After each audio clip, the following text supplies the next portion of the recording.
Bienvenue dans What's Well, le podcast qui explore les pratiques de bien-être les plus surprenantes et transformatrices.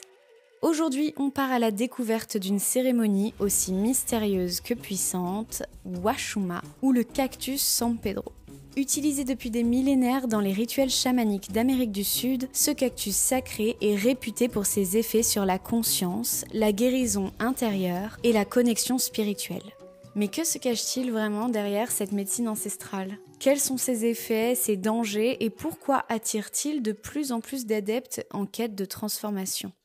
Pour en parler, j'accueille Juliette Léger, professeure de yoga et exploratrice des médecines traditionnelles, qui a vécu la cérémonie du San Pedro et vient partager son expérience, ses apprentissages et sa vision de cette plante médecine. Un échange fascinant entre tradition et introspection. Alors, prêt à ouvrir un nouveau chapitre sur le bien-être et à élargir vos perceptions ? Installez-vous confortablement et plongez avec nous au cœur de la Cordillère des Andes pour une cérémonie dont vous ressortirez transformés.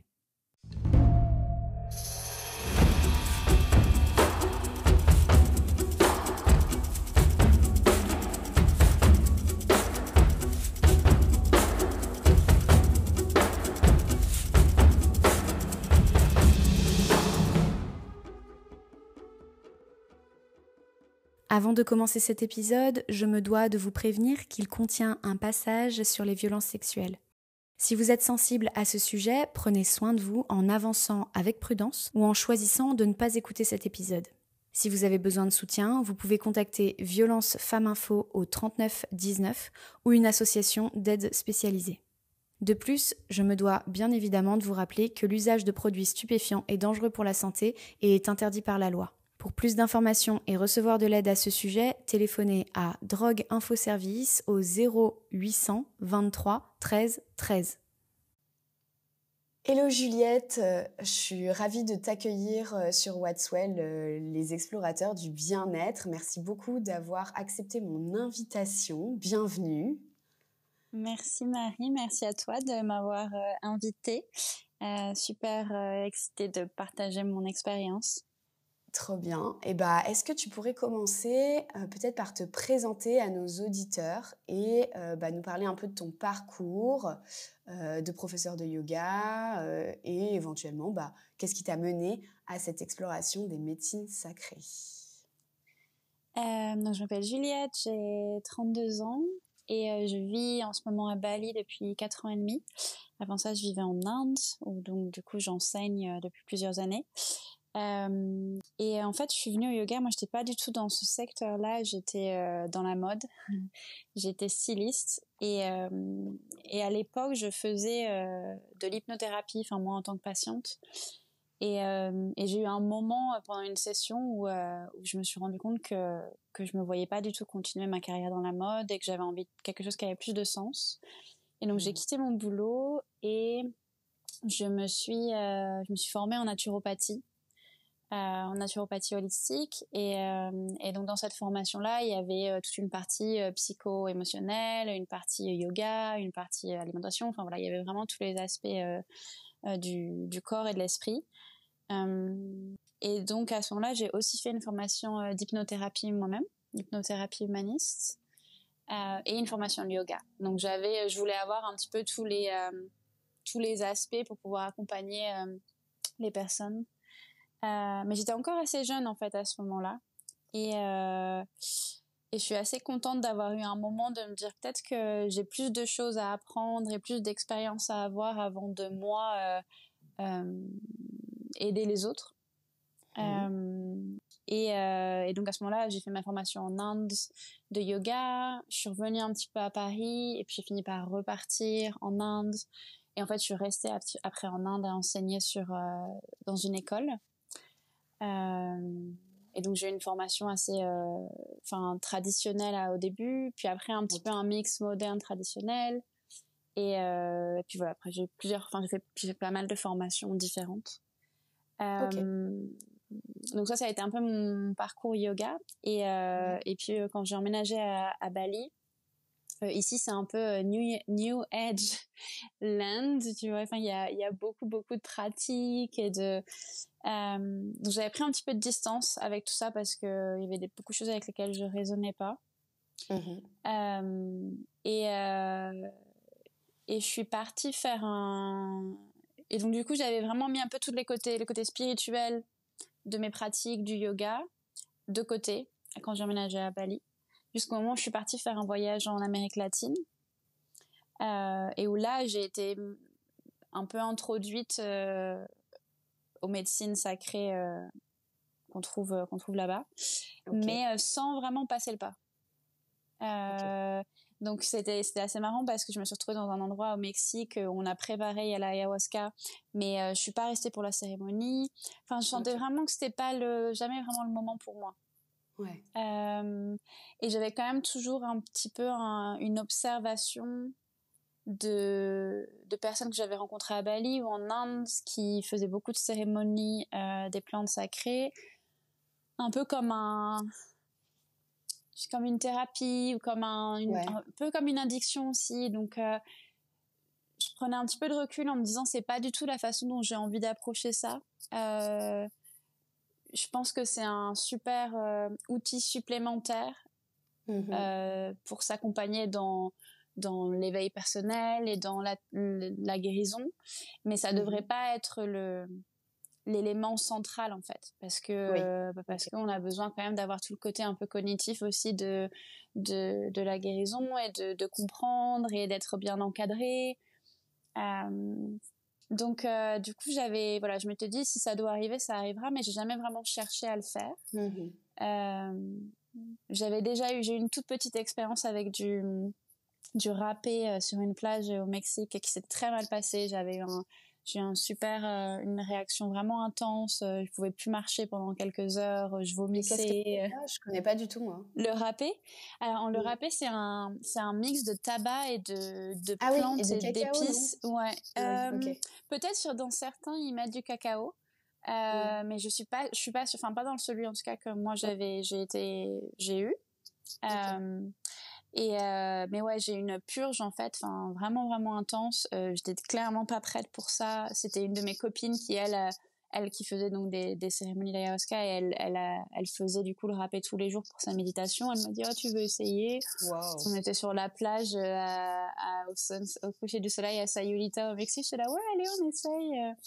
Et clairement, enfin je pense qu'on viendra à ça. C'est clairement pas quelque chose que je recommande. Enfin pour moi tout ce qui est médecine sacrée, enfin c'est puissant, c'est incroyable, mais il faut que ce soit vraiment fait avec une certaine intégrité, une certaine présence, une certaine connaissance. Donc voilà, du coup c'était ma première et je me suis dit never again, enfin plus jamais c'est pas pour moi quoi. Non vraiment je me suis dit ok toutes ces médecines là c'est peut-être pas pour moi. Donc voilà, du coup j'ai continué mon voyage en Amérique latine et c'est pas trop revenu sur mon chemin. Et après ça je suis rentrée à Bali, donc c'était en 2022 je crois quand je suis revenue. Je suis juste partie 3 mois et quand je suis rentrée quelques mois après, j'ai eu du coup ma première vraie cérémonie avec des champignons hallucinogènes. Et là par contre on a refait du râpé avant de prendre les champignons, et là ça s'est très bien passé. Enfin c'était une vraie chamane de Colombie, elle savait ce qu'elle faisait. Mais tu devais appréhender quand même, désolée je te coupe, mais en disant genre on va refaire le râpé, tu devais te dire oh non j'espère que... Non je voulais pas le faire. Je voulais pas le faire, mais elle a su me rassurer, et d'où l'importance d'avoir vraiment un facilitateur ou quelqu'un qui a de l'expérience, qui sait qui sait exactement ce qu'elle fait.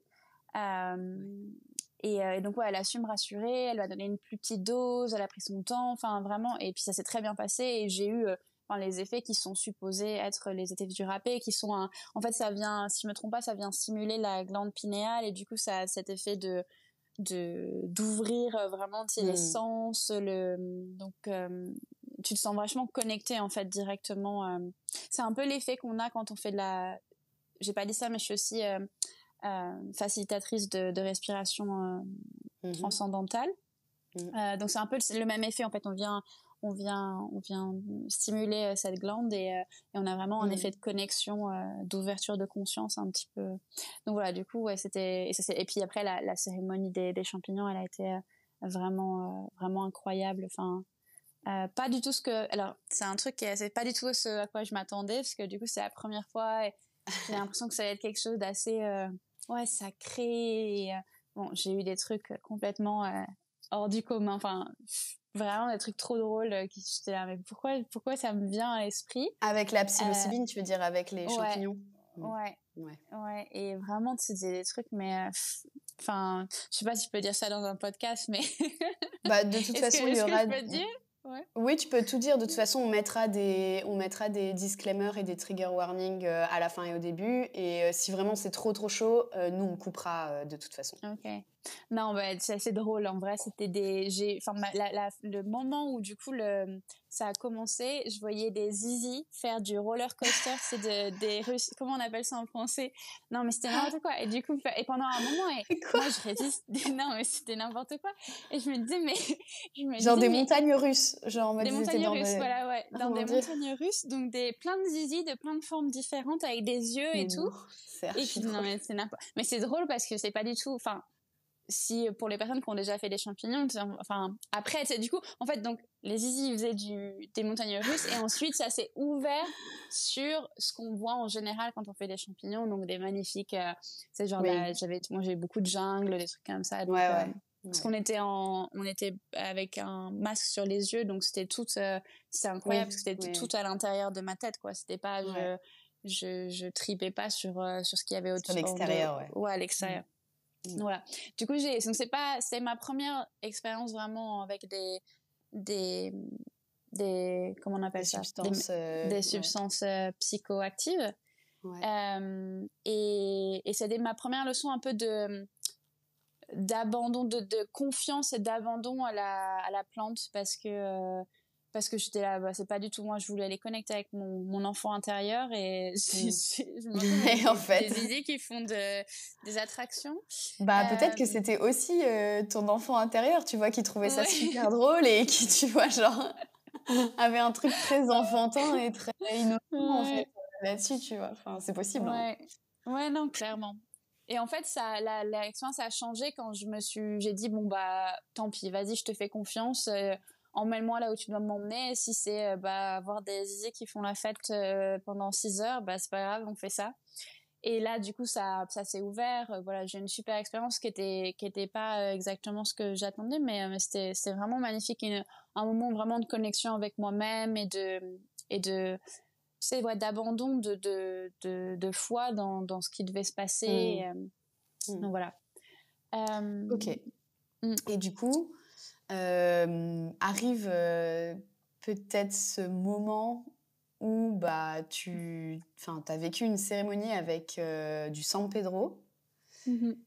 Est-ce que tu peux nous expliquer, donc avant de nous raconter comment t'as connu, comment t'es arrivée à cette cérémonie et comment ça s'est trouvé sur ton chemin et tout, qu'est-ce que c'est le San Pedro et qu'est-ce que c'est que cette cérémonie, quoi? Ouais, le San Pedro, c'est un cactus des Andes qui est considéré comme un peu le grand-père des médecines, des plantes sacrées. En général, on dit que l'ayahuasca, c'est la grand-mère. Et la mère, c'est la mère, et le washuma, le San Pedro, c'est le grand-père. Et en fait, l'énergie de la plante est vraiment différente de l'ayahuasca. L'ayahuasca, c'est un peu une énergie qui descend, qui va t'emmener un peu profond vers le bas, pour aller vraiment deep à l'intérieur de toi. Et washuma, c'est plutôt l'opposé. Ça va venir, c'est une énergie ascendante. Qui va venir créer vraiment cette énergie de connexion avec tout ce qui t'entoure. Donc c'est vraiment différent, c'est deux plantes différentes. Et en général, quand on est bien encadré, en général, avant de faire des cérémonies d'ayahuasca, très souvent il va y avoir une cérémonie de San Pedro ou de washuma avant, qui va venir un peu ouvrir l'énergie du cœur. On dit que c'est la médecine du cœur, que ça vient ouvrir l'énergie du cœur, de connexion, de foi un petit peu en l'univers et en ce qui nous entoure. Ok. Du coup, comment ça s'est présenté à toi cette occasion de vivre cette cérémonie Washuma? Pourquoi tu as décidé d'y participer? Qu'est-ce que tu espérais en retirer? Qui t'a proposé tu vois, comment ça s'est trouvé sur ton chemin de vie? Raconte-nous un peu comment tu es venue à cette cérémonie. Comme je te disais, moi j'ai vraiment eu toujours cette philosophie avec les médecines sacrées que je voulais pas vraiment aller les chercher. Et on dit en général que normalement c'est elles qui viennent te chercher quand tu es prête, et je voulais pas être dans un système où je mettais beaucoup d'attentes que ça allait me guérir d'une certaine façon. Je voulais vraiment que ça vienne à moi en temps voulu. Et cette année, donc c'était il y a quelques, c'était en octobre, je crois, il y a pas si longtemps. J'ai eu quelques semaines cet été, il se passait plein de trucs à un moment, je me suis sentie un peu débordée, et une de mes copines m'a dit tu sais, cette année Gemma, donc la chamane, elle refait un week-end avec Washuma. Je l'ai fait l'année dernière, c'était vraiment incroyable, et je pense que, je sais pas, j'ai ressenti le besoin de te le dire, peut-être que ça pourrait t'intéresser. Donc voilà, c'est un peu rentré par une oreille, ressorti de l'autre. Et puis plusieurs semaines après, donc je sais pas, c'était peut-être genre 1 semaine ou 10 jours avant que la cérémonie ait vraiment lieu, j'ai eu tu sais, quand on a ces petits moments de ok, c'est le moment. Enfin, je l'ai senti, je sais plus où j'ai vu passer, je pense que j'ai vu passer le post où la chamane en parlait. Enfin, il s'est passé un truc et j'ai vraiment senti l'appel de le faire. Et donc c'est comme ça que je l'ai fait. Et en fait, on est allé avec ma copine qui en avait parlé, et une autre copine. Donc on était trois amies à y aller ensemble. Ouais, donc c'est comme ça que ça s'est passé. Ok. Et donc, est-ce que tu avais des attentes par rapport à cette cérémonie ou pas du tout? Ou tu y allais en mode, bon, on verra bien ce qui se passe? Pas vraiment, parce que il s'est passé quelque chose dans ma vie il y a 2 ans, et donc ça fait 2 ans que j'ai eu une expérience un peu transpersonnelle vraiment forte, et avec laquelle je vis tous les jours maintenant, qu'on appelle en yoga le réveil de la Kundalini. Enfin, c'est pas quelque chose que j'ai fait, tu sais, maintenant on parle beaucoup des Kundalini activation. Moi, c'est pas du tout passé comme ça, j'étais en méditation, et voilà, et il s'est passé une énergie qui m'a traversée, et ça a été très intense, et ça a duré ça me réveillait la nuit. Enfin, j'ai eu vraiment cette grosse période de connexion, et c'était juste au moment où je commençais à étudier le tantra, et le tantra traditionnel. Et heureusement, j'avais des personnes autour de moi qui m'ont un petit peu introduite à ce que c'était, et qui m'ont appris à vivre avec, et à vivre avec cette énergie. Donc, et à partir du moment où en fait on vit avec ça, déjà le moment où ça arrive, tu te rends compte que ton monde devient, tout ce que tu pensais de la vie est complètement retourné, parce que tu te rends compte, il y a quelque chose plus grand que nous, parce que là il y a un truc qui me bouge, et c'est vraiment un abandon dans quelque chose qui est plus grand que moi, et voilà. Et donc en fait maintenant, c'est vrai que j'approche la vie en sachant que j'ai ça, qui a quelque chose qui est plus grand que moi, tu vois, qui me guide, qui est là pour moi, qu'importe ce qui se va se passer dans ma vie, que ce soit bien ou qu'on pourrait dire mauvais, ça va toujours me servir d'une certaine façon. Il y aura toujours cette énergie qui sera là pour me soutenir d'une certaine façon. Et donc j'ai ça en fait tout le temps maintenant. Donc quand je suis allée à la cérémonie, je t'ai dit, je savais que qu'importe ce qui allait se passer, c'était pour mon plus grand bien, que ça allait me servir d'une certaine façon. Ouais. Est-ce qu'on se prépare à cette cérémonie, et comment, si ça se fait? Est-ce qu'on t'a recommandé des choses? Est-ce que la chamane qui guidait la cérémonie, elle t'a recommandé de te préparer? Comment, avant de participer? Ouais, il y a une diète qui est pas aussi stricte que la diète d'ayahuasca. Je sais plus trop ce que c'était, mais pas de café les 3 jours avant.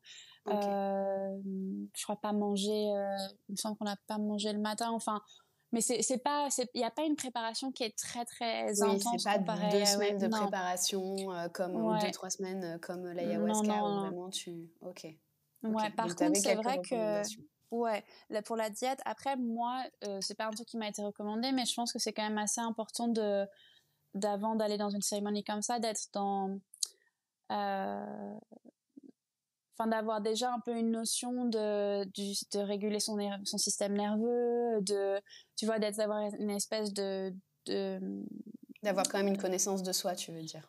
Ouais, voilà, corps. je pense que parce que, enfin, par exemple, moi, je vais te raconter mon expérience qui était au final assez intense et j'étais contente d'avoir un peu tous ces outils de mindfulness, enfin, tu vois, de méditation, de régulation du système nerveux, de tout ça, parce que, enfin, je pense que c'est important de pas juste y aller comme ça, d'être bien reposé, voilà. Ok. D'être disponible, quoi, et d'être à l'écoute du corps aussi, je pense. Ouais, exactement. Voilà, d'être déjà bien connecté à son corps. C'est ça en fait, c'est le point. Je trouve que c'est important d'être déjà assez connecté à son corps et ouais. Ok. Donc, pas une cérémonie de débutant, quoi. Non, bah, c'est pour ça. Et je pense que c'est vraiment important de le dire. C'est tout ça, c'est jamais... Parce que tu sais jamais ouais, je trouve que c'est pas des choses à prendre à la légère. Et maintenant, c'est un peu devenu une trend et qu'on fait ça. Et j'entends quand même pas mal d'histoires de personnes qui en fait étaient pas prêts pour ça. Oui, dans tous les cas, c'est quand même des choses qui sont très intenses, qui remuent énormément, qui peuvent être parfois violentes et effectivement pas à mettre sur tous les chemins, quoi. Ouais, exactement. Et comme je te disais, je sais pas si, avec l'expérience que j'ai eue, si j'avais pas eu cette connexion avec cette énergie dont je t'ai parlé et de quelque chose qui est plus grand que moi, je pense que j'aurais paniqué sévère.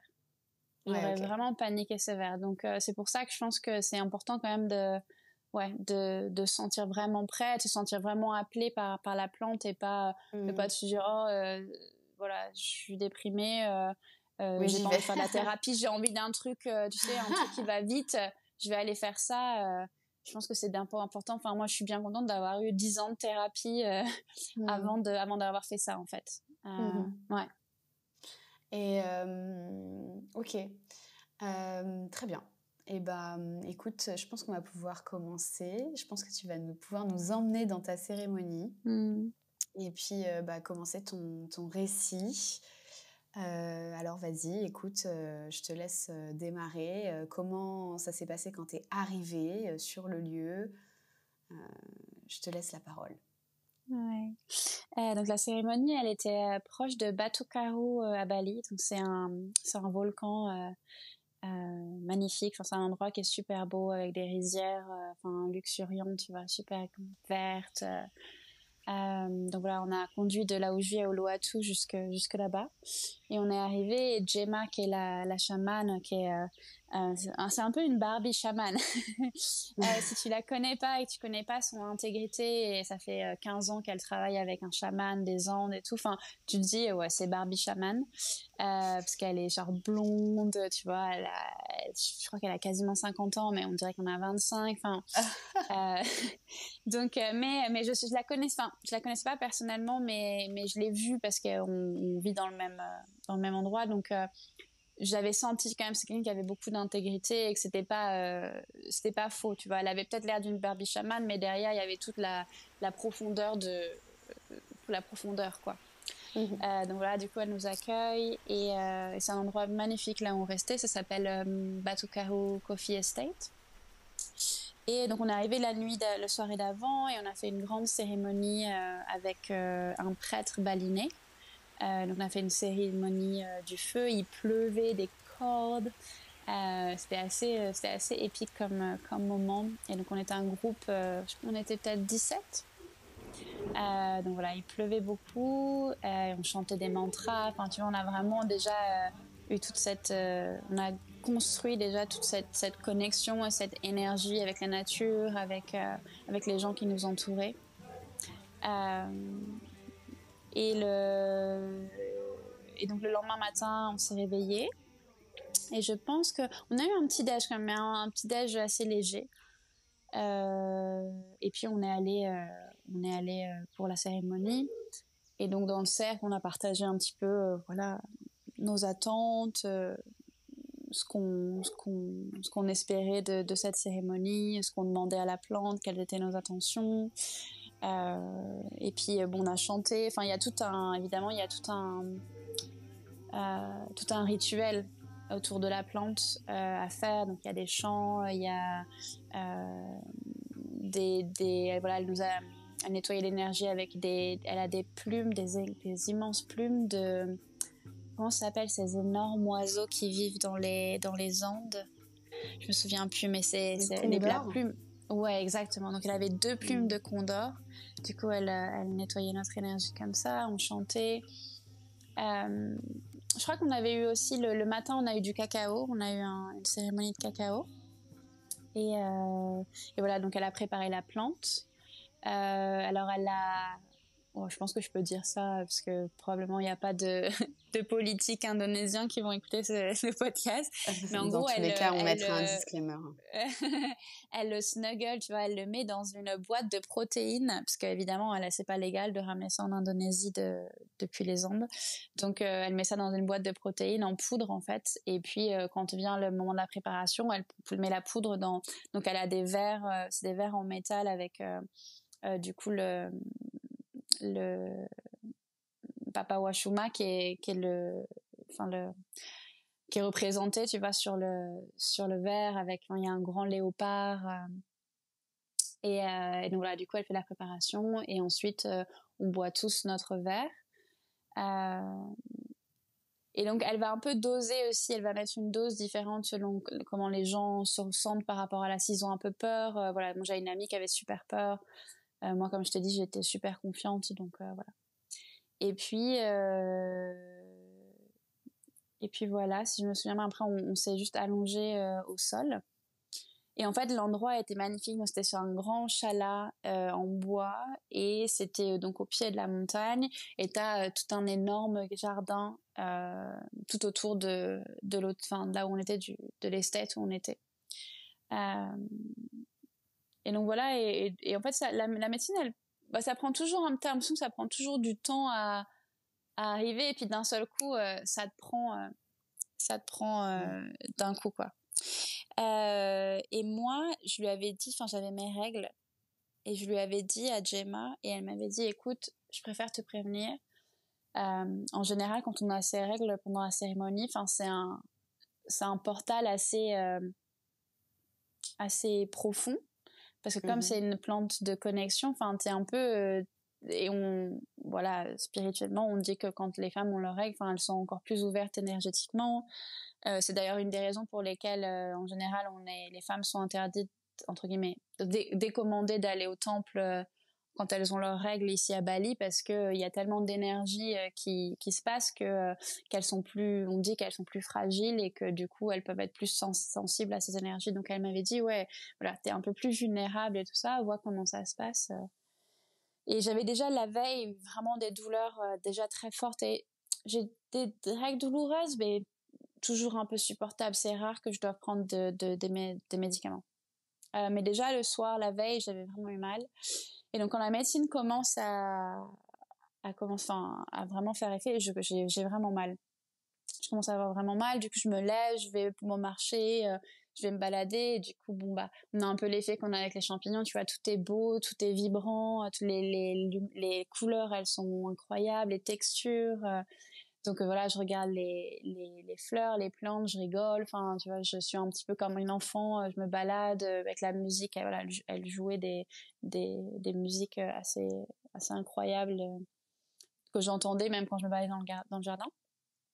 Et mais je suis un peu dans ce mode ok, bon quand ma douleur va s'arrêter, l'effet va vraiment commencer, tu vois, je vais vraiment être dans le process de la plante. Donc je suis là, bon, je me balade, je continue d'avoir mal au ventre, je crois que je retourne à ma chambre un petit peu pour récupérer quelque chose, je reviens et puis la douleur elle s'arrête pas. Puis en fait il y a un moment où je me suis dit non mais Juliette, la douleur c'est ton expérience là, en fait tu peux pas. Si t'attends que la douleur elle s'arrête pour vivre l'expérience de la plante, en fait ça va jamais se passer parce que la douleur c'est l'expérience. Mais c'était une douleur, c'était horrible. Enfin, j'avais envie de m'arracher l'utérus. Enfin, j'étais vraiment, vraiment horrible. Et puis plus, en fait, je me suis abandonnée à la douleur, plus ça a été horrible. Ah ouais, ok. Ouais, non, Donc c'était ça n'a même pas amélioré la situation, quoi. Non, parce que je pense vraiment que c'est un peu un reflet de... Enfin, je pense que j'ai beaucoup dans ma vie, je j'ai travaillé un peu comment gérer mes émotions. Donc je suis triste, voilà, je vais faire en sorte peut-être d'avoir un relâchement émotionnel en pleurant. Je suis en colère, je vais crier dans un coussin. Je suis frustrée, je vais taper dans un coussin. Enfin, tu vois, j'ai un peu voilà toutes ces façons de gérer mes émotions. Mais en fait, je me suis rendu compte que quand tu as de la douleur, il y a rien d'autre que d'accueillir la douleur, que d'être avec la douleur. Et en fait, on est dans maintenant, on prend des médicaments, tu vois, la majorité du temps. Et même après, maintenant, je vois la cérémonie, c'est vrai que si j'ai des douleurs de règles, je vais prendre des médicaments. Mais sauf que là, non, là, c'était, voilà, il fallait que je sois, il n'y avait pas d'autre solution, il fallait que je sois avec ma douleur, avec ma peine. Et je pense que c'était un peu un reflet de dans ma vie, tu vois, voilà, il fallait que je m'assieds avec cette douleur qui était là physique, mais qui est aussi une douleur émotionnelle. Donc voilà, j'ai fini par aller m'allonger sur l'herbe. Je me suis allongée sur l'herbe et en fait, avec la médecine, tu te sens super connecté. Genre, j'étais la terre, j'étais l'air, j'étais le soleil, j'étais la montagne, et donc je me sentais vraiment soutenue. Enfin, je sentais que même dans cette douleur, j'étais pas toute seule. Enfin, qu'il y avait vraiment cette énergie qui m'accompagnait et qui me soutenait dans la douleur. Et du coup, voilà, je respirais. Donc c'est là que je te disais, tu vois, c'était quand même important pour moi d'avoir cette connaissance au niveau de la respiration, au niveau de la méditation, de savoir un petit peu, voilà, quelle respiration faire pour gérer cette douleur, parce que je pense que si j'avais pas eu tout ça, j'aurais vraiment paniqué, j'aurais pensé qu'il faut que j'aille à l'hôpital, enfin c'est pas possible, je vais pas pouvoir gérer cette douleur, quoi. Okay. Et je pense qu'avant que Gemma vienne me voir, donc elle nous avait prévenu, elle nous avait dit parfois vous avez l'impression que je viens pas vous voir ou que vous êtes tout seul, et sachez que, enfin, elle surveille tout, et elle disait, enfin, sachez que parfois c'est parce que je sais que vous avez besoin d'être là, vous êtes avec vous-même, enfin, que ça va vous servir. Oui. Elle dit, mais je suis là, mon énergie est là, je vous vois, enfin, je suis avec vous, mais donc moi, dans ma tête, je l'appelais, enfin, j'avais vraiment envie qu'elle vienne, mais en même temps, je sais qu'elle savait qu'il fallait que je traverse ça par moi-même. Et en fait, j'ai eu vraiment ce truc de souvenir en fait, enfin, du coup, je pensais pas du tout parler de ça pendant le podcast, mais je vais le partager parce que je pense que c'est important. Enfin, donc j'ai vécu 2 avortements. Un avortement où j'étais sous contraception et je suis tombée enceinte il y a plusieurs années, et un avortement où j'étais pas, c'était, voilà, mais j'étais avec quelqu'un qui était abusif, qui est manipulateur, et du coup qui m'a surprise d'une certaine façon, que j'imagine que tout le monde entendra, et je suis tombée enceinte. Donc ça, c'était il y a 2 ans. Ça fait 2 ans, ça fait quasiment 2 ans aujourd'hui, je crois, d'ailleurs. Et la douleur que je vivais, c'était une douleur très similaire de ce que j'ai vécu pendant les avortements. Donc c'était un peu et en fait je me suis rendu compte que cette douleur, elle contenait beaucoup de culpabilité, et en fait de culpabilité, donc par rapport à mon expérience d'avoir eu les avortements. Et je pense, j'ai eu l'impression, donc ça c'est mon analyse à moi, que je sais que ma maman, donc qui est décédée quand j'avais 16 ans, a elle aussi eu 2 avortements pour lesquels elle avait beaucoup de culpabilité aussi. Et j'ai vraiment eu l'impression qu'il y avait un truc transgénérationnel dans cette douleur que je vivais. J'ai l'impression que c'était pas que ma douleur. Ok. Et en fait, il y a vraiment eu un moment. Ouais. Pardon ? C'est hyper intéressant. Je trouve que finalement, ce truc arrive et que oui, tu penses à ça, en fait, que tu penses à l'histoire de ta mère. Oui, parce qu'au final, à ce moment-là, il n'y avait pas forcément de raison que ces choses-là reviennent dans mon esprit, tu vois. Donc je me dis que si c'est revenu dans ma... Et puis surtout que, donc, après ça, j'ai je suis revenue sur le chala, et je pense que Gemma, elle a dû me voir, elle a dû se dire, ok, je pense que là, elle a vraiment besoin de moi.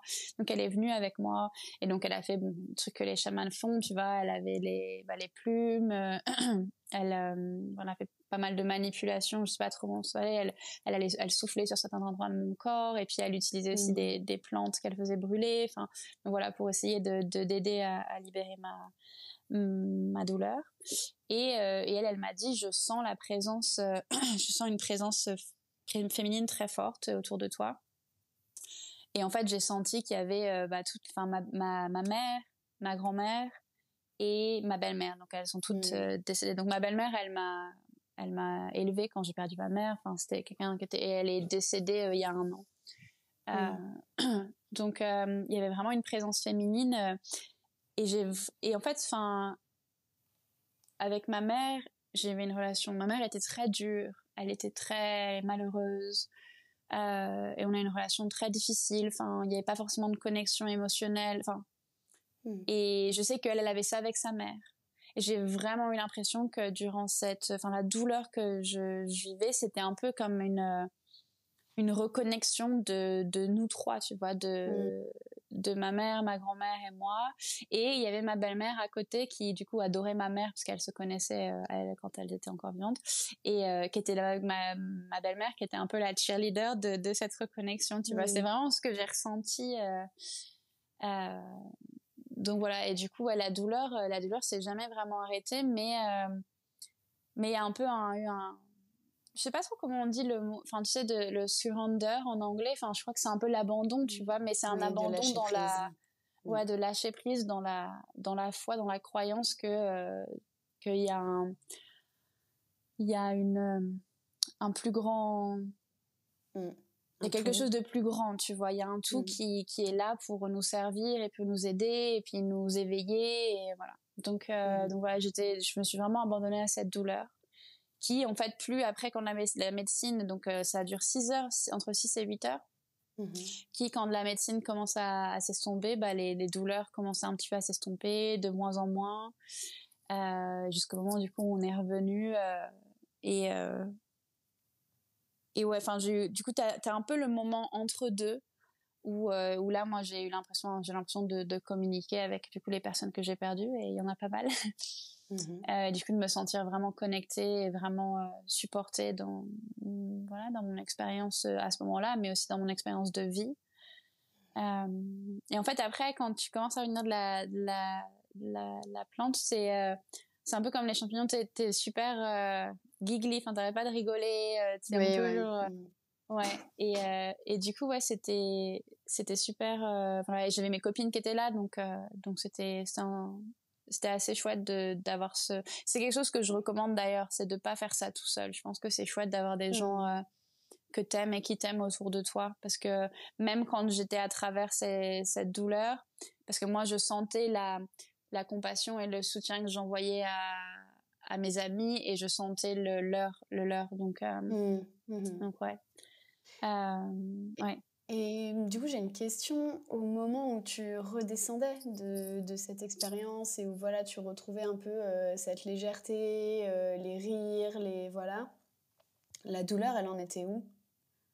Elle diminuait, en fait, plus les effets de la plante diminuaient, plus la douleur elle disparaissait. Et puis je crois que la nuit qui a suivi, il me semble pas que j'ai eu... Bon, t'as des rêves assez vivides. Enfin, je voyais... En fait, il y a toujours un peu avec la plante, soit t'as des visions avec beaucoup d'arc-en-ciel, des couleurs d'arc-en-ciel, ou du coup la couleur blanche ou la couleur bleue. Et donc moi, tout était bleu, quoi. Et donc en général, on dit que c'est la couleur de la connexion spirituelle, en fait, avec le tout. Donc voilà, du coup, j'avais des trucs super vivides, mais ouais, la douleur a disparu, en fait.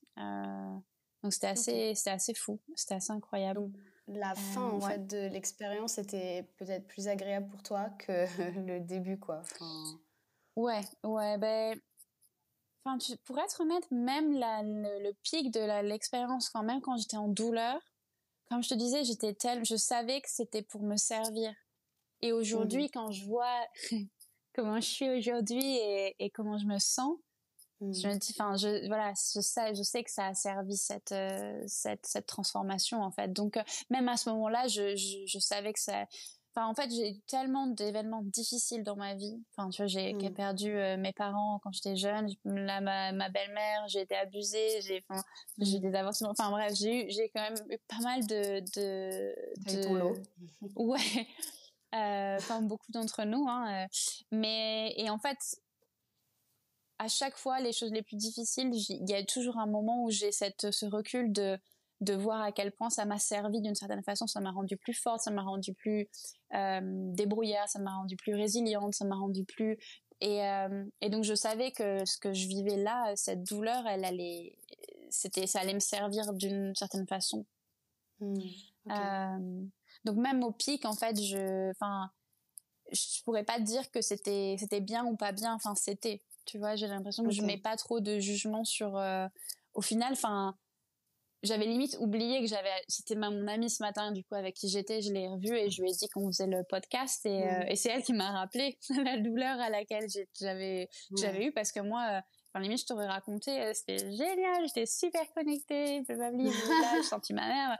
Enfin, j'avais complètement oublié, un peu comme, bon, j'ai pas encore eu d'enfant, mais je sais que souvent les mamans, elles disent, ouais, quand tu donnes naissance, t'oublies la douleur de l'accouchement, en fait. Enfin, tellement à la fin, enfin, tu sais, c'est tellement un bliss d'avoir ton bébé que t'oublies un peu, tu sais plus trop décrire et j'ai l'impression que c'est un peu ça, en fait. C'est pareil, c'est que, voilà.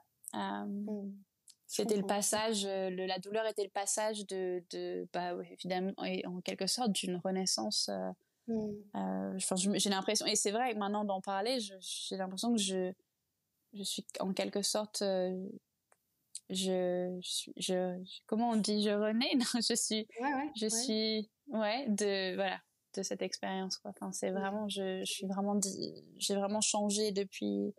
Ça avait commencé un petit peu avant, mais ouais, ça a enlevé une vraie couche de douleur, de poids, de limitation que j'avais sur moi et ça a vraiment ancré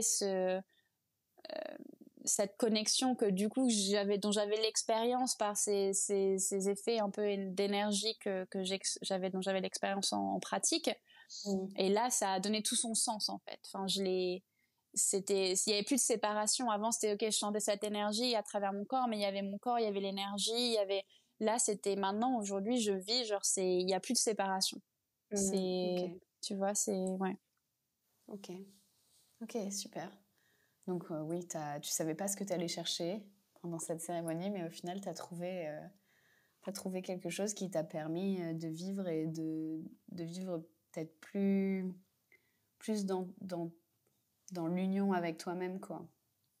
Ouais, et tu sais, je mentionnais que j'avais beaucoup de culpabilité et en fait, d'en reparler là, je me rends compte que c'est vraiment ça, je pense, le poids et la couche que j'ai lâché prise. Si j'avais une vraie culpabilité que je portais pour plein de choses dans ma vie. Et du coup, je me sentais jamais légère, j'avais toujours l'impression d'avoir le poids des responsabilités, que je pouvais pas avoir une vie un peu plus simple et facile, et tu vois, de pas penser tout le temps aux conséquences des choses. Enfin, j'avais vraiment une espèce de culpabilité, et je pense vraiment que cette douleur, elle était liée, la culpabilité que pour plein de choses, pas que pour les avortements, mais pour plein d'autres choses. Et puis là, je pense la culpabilité de ma maman, peut-être de ma grand-mère. Enfin, il y avait un truc pour sûr, quelque chose d'un peu transgénérationnel dans cette expérience. Ok, merci pour ce récit, c'est hyper intéressant tout ce que tu nous as dit. Qu'est-ce que tu dirais à quelqu'un qui envisage de faire cette cérémonie ?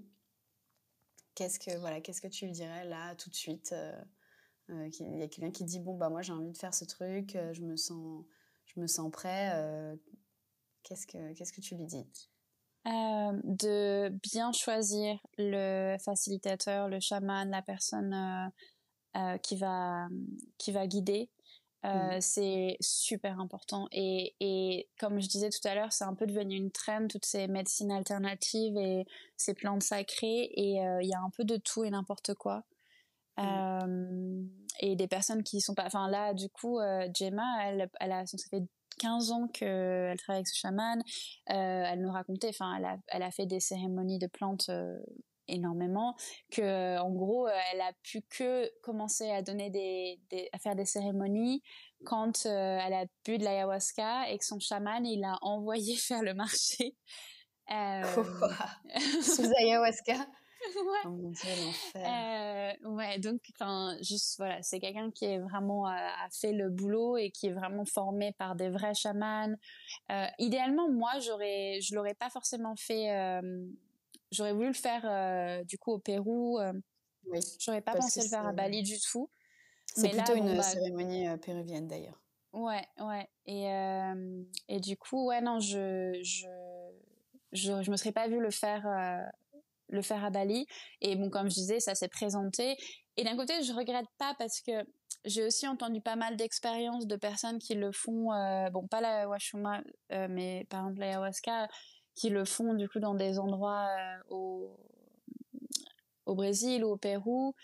Et du coup, c'est très traditionnel. C'est des tribus qui font ça depuis, enfin, ils prennent des médecines depuis qu'ils sont tout petits. Et donc, il y a aussi pas forcément l'approche un peu plus trauma informée, enfin, tu vois, qui je trouvais aussi importante, encore plus pour une personne qui a pas forcément fait déjà beaucoup de travail sur soi, qui a pas forcément fait beaucoup de thérapie. Dans ce cas-là, je recommanderais encore plus d'avoir quelqu'un qui voilà, s'est formé là-bas, qui a une vraie intégrité, mais qui a aussi une approche un peu plus une psycho-approche de trauma informé et tout ça. Et qui voilà, va pouvoir vraiment soutenir d'une façon complète pendant la cérémonie. Donc ouais, et du coup peut-être de toujours aller quelque part faire une cérémonie avec quelqu'un qui vous a été recommandé. Ouais. Pas juste taper sur internet cérémonie ayahuasca ou ashema, voilà, de vraiment aller, et quelqu'un qui a eu une bonne expérience, qui a trouvé que c'était bien encadré, que c'était bien, voilà, enfin nous on a eu du coup 3 jours, il y a eu une réintégration, on a fait de la danse, on a fait du chant, voilà, il y a eu tout voilà, c'était vraiment encadré du début jusqu'à la fin. Et des fois t'entends des histoires, ouais, bah voilà, je suis juste allée pour l'après-midi faire une cérémonie d'ayahuasca et puis je suis repartie. Enfin, tu vois, il y a pas forcément de préparation ni d'intégration. Donc ouais, c'est vraiment super super important de bien choisir le facilitateur, quoi. Ok, bah écoute, c'est une expérience qui est assez impressionnante. Merci beaucoup pour ton récit. Personnellement, moi, je me suis pas lancée encore du tout dans ces médecines de plantes. La seule expérience que j'ai eue sur ce genre de médecine, c'était au Mexique et c'était un temazcal, donc sans substance psychotrope. Et déjà, j'avais trouvé que la transe qu'on vit dans le temazcal, juste avec la chaleur, c'est quand même parfois 3 heures de sauna intense, donc voilà, c'est une transe avec le tambour, avec les musiques, les chants, les gens qui crient. Enfin, j'avais trouvé que la transe était déjà très intense. Et je pense que voilà, effectivement, il y a des moments dans la vie où on est prêt, on n'est pas prêt pour ces choses-là.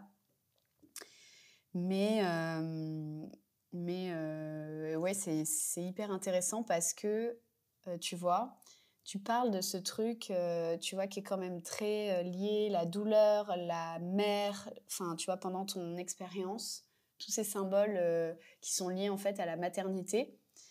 Et moi, quand j'ai vécu le temazcal, bah, je le savais pas encore. Voilà, j'ai vécu mon expérience de temazcal. Et en fait, quelques années après, j'ai accouché vraiment d'un enfant. J'ai donné la vie à un enfant, vraiment. Et en fait, l'expérience de l'accouchement, elle était très similaire au temazcal. Genre, j'ai vraiment ressenti cet état de transe et de devoir, tu vois, dans le temazcal, j'étais obligée de m'abandonner à la chaleur. Et genre de complètement me laisser aller en me disant advienne que pourra, on verra bien si je m'évanouis dans le temazcal sous la chaleur, quoi. Et là, c'était un peu la même chose quand j'ai accouché, tu vois. J'étais dans le noir, j'étais dans une baignoire d'eau et j'ai dû m'abandonner parce qu'il faut lâcher prise pour que le bébé descende, en fait. Et je trouve ça drôle que souvent, les femmes rapportent dans leurs expériences de médecine ancestrale, comme ça, alternative, ce truc à la maternité, en fait. Qu'elle l'ait connu ou pas, d'ailleurs. Tu vois, enfin, c'est assez drôle parce que t'es pas la première à m'en parler. Et moi, je l'avais vécu comme ça. Et bref, voilà, je trouve que c'est assez intéressant. Voilà. Ouais. Bah, je pense que toutes ces cérémonies, elles donnent naissance à une nouvelle version de soi à chaque fois, en fait. Du coup, je pense qu'il y a vraiment ça. Et puis voilà, c'est quand même des plantes qui sont offertes par la terre-mère.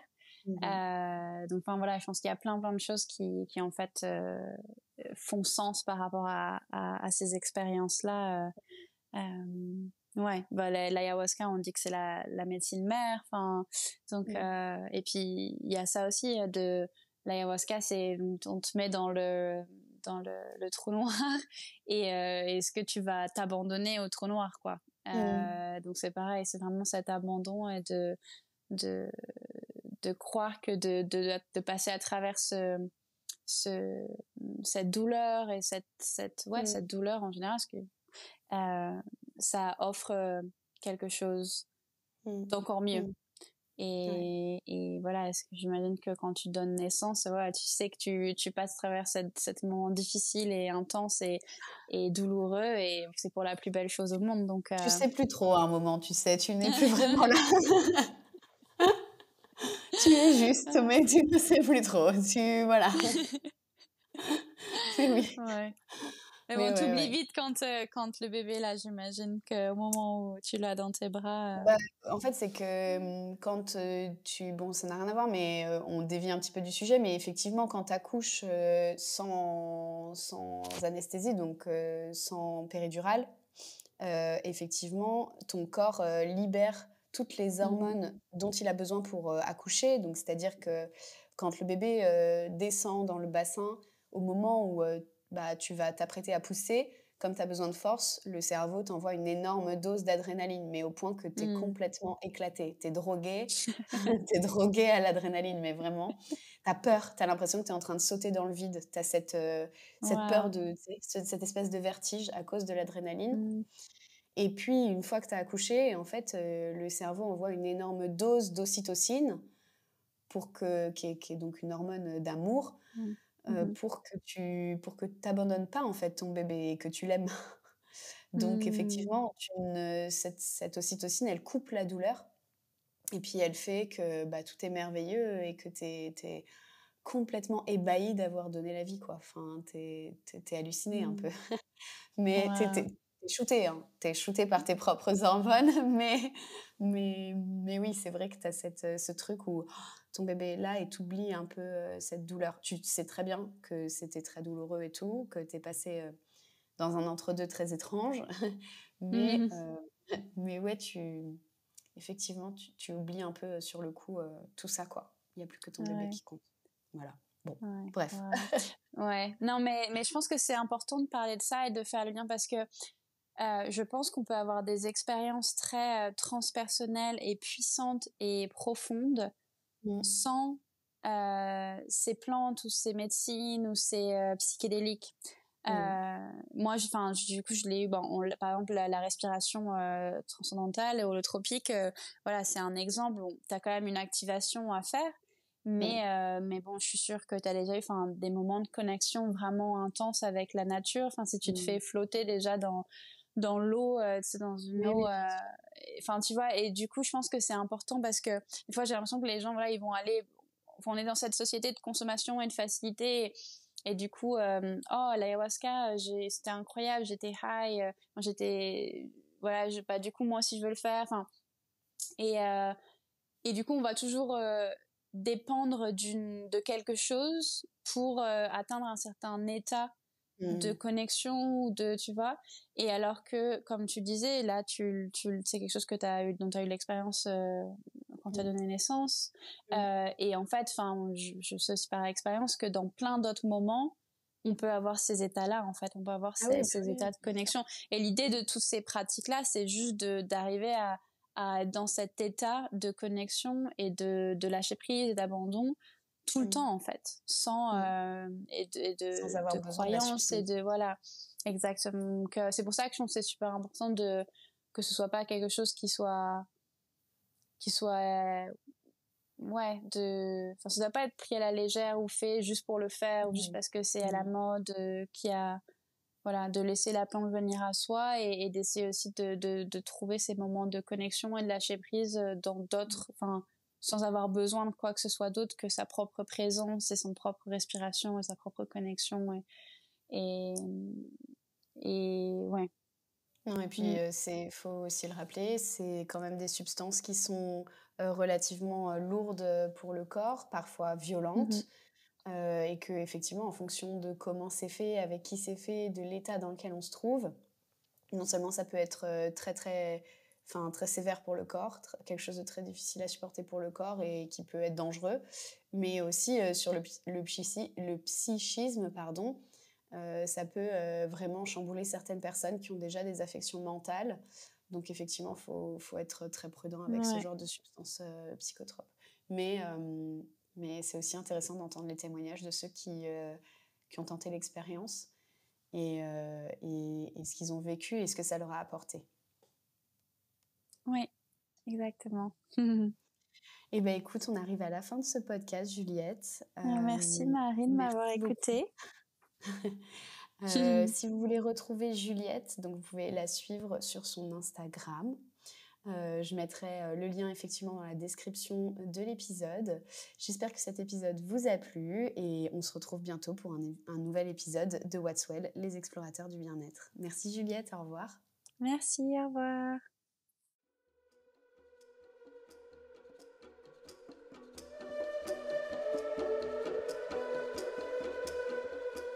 Merci d'avoir écouté cet épisode de What's Well. J'espère que le témoignage de Juliette vous aura éclairé sur le San Pedro et sur la place que ces médecines ancestrales peuvent avoir dans un cheminement personnel. Comme toujours, ces pratiques ne conviennent pas à tout le monde, mais elles ouvrent des pistes de réflexion précieuses sur notre rapport à nous-mêmes. Si cet épisode vous a plu, pensez à vous abonner, à le partager sur vos réseaux et à laisser un avis pour soutenir What's Well. On se retrouve très bientôt pour explorer une nouvelle facette du bien-être, là où on ne l'attend pas toujours. Et souvenez-vous, parfois c'est en allant au plus profond de nous-mêmes qu'on atteint les sommets.